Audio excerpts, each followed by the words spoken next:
Welcome to my YouTube channel. So, for today's video, magagawa po tayo ng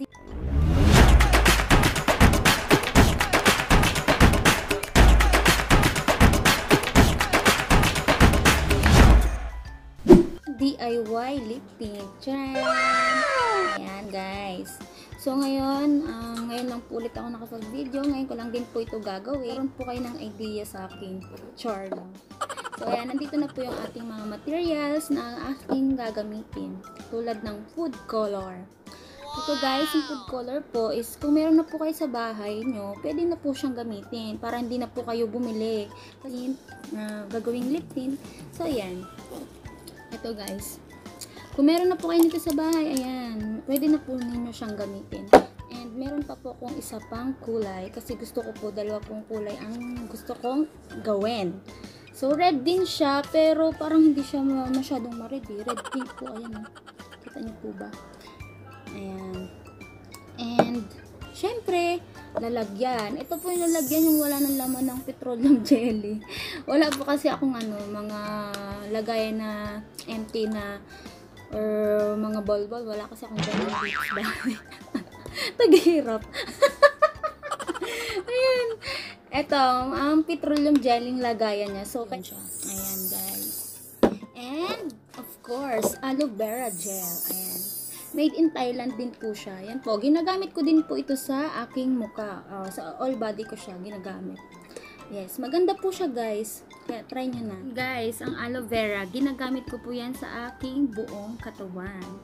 Kaya maganda po siya kasi po nakakasmooth din po siya ng balat natin. Yes. And nakakatulong din po siya magtanggal ng ating mga pimples if meron po tayong pimples sa mukha. Ayan guys. So, let's start. Gawin na natin.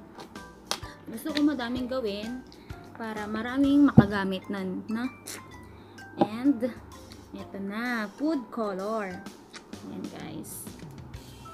Food color. Lagyan na natin siya guys. Oops. Ayan.